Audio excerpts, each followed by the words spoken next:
ഇപ്പോൾ ഞാൻ നേരത്തെ പറഞ്ഞതുപോലെ നമ്മുടെ വേദിയിലെത്തിയിരിക്കുന്ന രണ്ട് കലകലക്കൻ അതിഥികൾ അല്ലേ, നമുക്ക് അവരിലേക്ക് പോകണ്ടേ?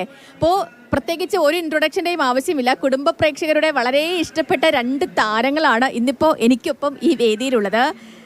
രാജേന്ദ്രൻ ചേട്ടനും ഒപ്പം ഭാര്യയും കലാകാരിയുമായ സന്ധ്യ രാജേന്ദ്രനും. സ്വാഗതം.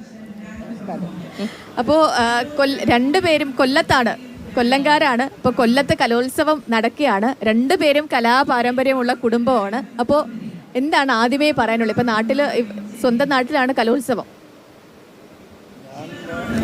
ഞാൻ കൊല്ലത്തുകാരനല്ല, ഞാൻ തൃശ്ശൂർക്കാരനാണ്. പക്ഷേ കർമ്മപരമായിട്ട് ഇപ്പം ഞാൻ കൊല്ലത്തുകാരനായി മാറി. അതായത് കൊല്ലത്തിനെ പറ്റി പറയുകയാണെങ്കിൽ ഇപ്പം ഇത് നടക്കുന്നത് കേരളത്തിലെ ഏറ്റവും ആദ്യത്തെ എയർപോർട്ട് ഉണ്ടായിരുന്ന സ്ഥലത്താണ് ഈ മഹോത്സവം നടക്കുന്നത്. ആശ്രമം മൈതാനം. അത് പല ആൾക്കും അറിയില്ല എന്ന് എനിക്ക് തോന്നുന്നു. പിന്നെ ശരിക്കും പറഞ്ഞാൽ ഇങ്ങനെയുള്ള കലോത്സവങ്ങളുടെ ഒരു സ്ഥിരം വേദിയാക്കാൻ പറ്റുന്ന ഒരു സ്ഥലമാണ് ഈ കൊല്ലം. കൊല്ലത്തെ ആളുകൾ വളരെ അടിസ്ഥാനപരമായിട്ട് വളരെ നല്ല മനുഷ്യരാണ്. കാരണം ഞാൻ 40 കൊല്ലമായിട്ട് ഇവിടെ കൊല്ലത്ത് പ്രവർത്തിക്കുന്ന ഒരാളാണ്.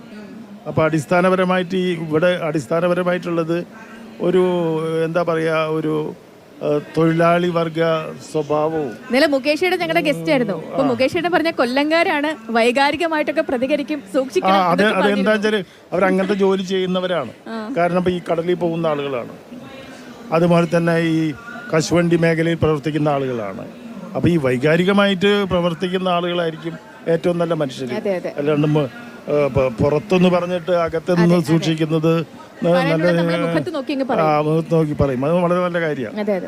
അതുകൊണ്ട് കൊല്ലത്തുകാർ ഈ കൊല്ലത്തിന്റെ പക്ഷേ ഈ രമണീയത, അതായത് ശരി എനിക്ക് തോന്നുന്നത് ഈ കൊല്ലവും കൊടുങ്ങല്ലൂരുമാണ് ശരിക്കും പറഞ്ഞ കേരളത്തിലെ ഏറ്റവും പ്രധാനപ്പെട്ട രണ്ട് സ്ഥലങ്ങളായിരുന്നത്.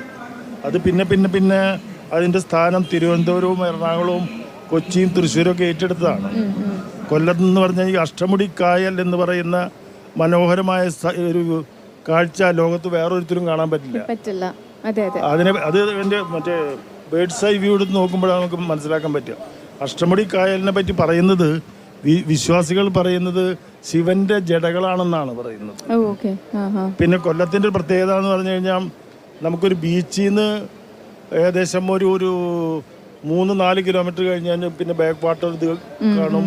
പിന്നെ അത് കഴിഞ്ഞ പിന്നെ ജഡായിപ്പാറ. അതെ, കൊല്ലത്തെ കുറിച്ച് പറയുകയാണെങ്കിൽ ടൂറിസം മേഖലയിൽ തന്നെ വലിയ വലിയ സംഭാവന കൊടുത്തിട്ടുള്ള ഒരു സ്ഥലമാണ്. പക്ഷെ ടൂറിസത്തിന് എത്രമാത്രം ഇവിടെ പ്രോത്സാഹിപ്പിക്കുന്നുണ്ടെന്നുള്ള കാര്യം ചർച്ചാ വിഷയം തന്നെയാണ്. ചേച്ചിയിലേക്ക് വരികയാണെങ്കിൽ ചേച്ചി എന്തൊക്കെയാണ് ചേച്ചി കലോത്സവ ഓർമ്മ? കാരണം ചേച്ചി കുഞ്ഞിലേ മുതൽ തന്നെ നാടക പാരമ്പര്യമുള്ള ഒരു കുടുംബത്തിൽ നാടകം കണ്ട് വളർന്നു വന്ന ഒരു ആളാണ് ചേച്ചി. മാത്രമല്ല സംസ്ഥാന സർക്കാരിന്റെ മികച്ച നടിക്കുള്ള പുരസ്കാരവും ലഭിച്ചിട്ടുണ്ട്. അപ്പോൾ ചേച്ചി എന്തൊക്കെയാണ് കലോത്സവ ഓർമ്മകളൊക്കെ എന്തൊക്കെയാണ്? കലോത്സവത്തിലൊക്കെ പങ്കെടുത്തിട്ടുണ്ടോ? കലോത്സവത്തിൽ പങ്കെടുത്തിട്ടുണ്ട്. സ്കൂളിൽ പഠിക്കുമ്പം അന്ന് ഇത്ര വലിയ വിപുലമായ രീതിയിലല്ല അല്ല, പക്ഷെ അത് സ്കൂളിൽ നിന്ന് ഒരു സെലക്ഷൻ വരിക എന്നൊക്കെ പറയുന്ന വലിയ അഭിമാനമുള്ള കാര്യം. നാടോടി നൃത്തത്തിനായിരുന്നു ആദ്യം എനിക്ക് സെലക്ഷൻ കിട്ടിയത്. അപ്പോൾ അതെല്ലാം പഠിച്ച് അപ്പോൾ ഈ ക്രിസ്മസ് പരീക്ഷ കഴിഞ്ഞാൽ ഉടനെയാണ് യൂത്ത് ഫെസ്റ്റിവൽ വരുന്നത്. അപ്പോൾ ഞാൻ ഈ പരീക്ഷ എഴുതുമ്പോൾ ഹെഡ് മിസ്ട്രസ് പോവും, വരാന്തേ കൂടെ എല്ലായിടത്തും വാച്ച് ചെയ്തു പോവും. അപ്പൊ ഹെഡ് മിസ്ട്രസ് വന്നിട്ട് എന്നെ കാണുമ്പോൾ വിളിക്കും. അപ്പൊ നമ്മൾ പരീക്ഷ എഴുതിക്കൊണ്ടിരിക്കില്ല. അപ്പൊ ചില പറയും പരീക്ഷയൊക്കെ ഓക്കെ, പക്ഷെ ഡാൻസ് പഠിച്ചോണം എന്ന് പറയും. പിന്നെ അത് കഴിഞ്ഞ് വന്നിരിക്കുമ്പോൾ മുഴുവൻ നമ്മുടെ മനസ്സിൽ കുട്ടിയല്ലേ ഈ ഡാൻസ് റീവർക്ക് ചെയ്യും. ആദ്യം മുതലുള്ള സ്റ്റെപ്പും ഒക്കെ കുറച്ച് കുറെ സമയം അങ്ങ് പോവും. പിന്നെ ഈ ഹെഡ് മിസ്ട്രസ് വരുമ്പോൾ ഞാൻ തല തിരിച്ചിങ്ങനെ വെക്കും, എന്നെ കാണരുതെന്ന്. അപ്പോൾ അവിടെ നിന്ന് വിളിക്കും സന്ധ്യ സന്ധ്യ എന്ന് വിളിക്കും. അപ്പോൾ ചെല്ലും. അപ്പോൾ എന്നും ഇതൊരു പ്രക്രിയയായിരുന്നു. പക്ഷെ എന്തോ അത് എൻ്റെ അച്ഛനമ്മയുടെ തിരക്കോ എന്തോ അതൊന്ന് ഞാൻ മത്സരിക്കാൻ പോയില്ല. അതിനെപ്പറ്റി എനിക്ക് അങ്ങനെ വിഷമോ അത് അത്രയും ബോധമില്ല. അമ്മ ചെറിയ കുട്ടിയുണ്ട്. പിന്നെ ഞാനൊരു 8ാം ക്ലാസ്സിൽ പഠിക്കുമ്പോഴാണ് നാടകമായിട്ട് പോയത്. അന്നും എൻ്റെ വീട്ടിൽ നിന്ന് ആരും ഇതിൻ്റെ പുറകെ വന്നില്ല. നമ്മൾ സ്കൂളിൽ നിന്ന് നാടകം പഠിച്ചു കളിച്ചു. ഞങ്ങളുടെ ചെറിയ പരിമിതിയിൽ ആ കോൺവെന്റ് വിമലഹൃദയ സ്കൂളിലാണ് ഞാൻ പഠിച്ചത്. അപ്പോൾ ഞങ്ങളുടെ ആ ഒരു ചെറിയ പരിമിതിയിൽ നിന്ന് ഞങ്ങളെല്ലാവരും പോയി നല്ലപോലെ പെർഫോം ചെയ്തു ആ നാടകം.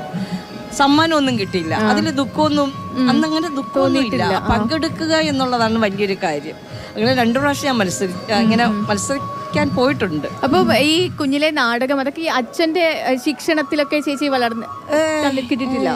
അങ്ങനെ അവരെ നമ്മളെ അങ്ങനൊന്നും ഇതാ അങ്ങനെയൊന്നും ശ്രദ്ധിക്കില്ല. അച്ഛൻ്റെ അമ്മ പറയുന്നത് അതൊക്കെ സ്വന്തമായ കഴിവാണ്.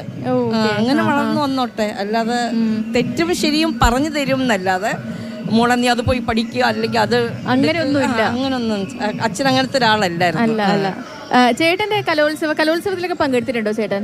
ഇല്ല ഞാൻ ശരിക്കും പറഞ്ഞാൽ ഞാൻ പഠിച്ചത് ഇവിടെയല്ലോ, ഡൽഹിയിലാണ് പഠിച്ചത്. ആ സമയത്തൊക്കെ അവിടെയാണ് പഠിച്ചത്, ഡൽഹിയിലാണ് നാടകം പഠിച്ചത്. അത് കലോത്സവം ഇതിനൊക്കെ ചെയ്യാറുണ്ട്. പക്ഷെ ഞാൻ ഒരു നാടക മത്സരത്തിൽ ഒരു വളരെ എന്താ പറയുക, മലയാളത്തിൽ കേരളത്തിൻ്റെ ഒരു പ്രത്യേക ഇതുണ്ടാക്കിയ രാജനില്ലേ, മരിച്ചുപോയ രാജൻ, അടിയന്തരാവസ്ഥ കാലത്ത് അന്ന് ഈ കലോത്സവമല്ല, അത് കോളേജുകളുടെ മത്സരമാണ്. അന്ന് ഞാൻ BSc SM കോളേജിൽ പഠിക്കുമ്പോൾ അവിടെ രാജൻ അവതരിപ്പിച്ചതിൻ്റെ കൂട്ടത്തിൽ ഞങ്ങളുടെ നാടകം കൂടി അവതരിപ്പിച്ചിട്ടുണ്ട്. അപ്പോൾ അന്ന് ഞാൻ രാജനെ കണ്ടതായ ചെറിയ എനിക്കൊരു ഓർമ്മയുണ്ട്, മനസ്സിലായ. അന്ന് കലോത്സവങ്ങൾ അത്ര ഇതില്ല, അങ്ങനെ അതൊക്കെയാണ് കലോത്സവ ഓർമ്മകൾ.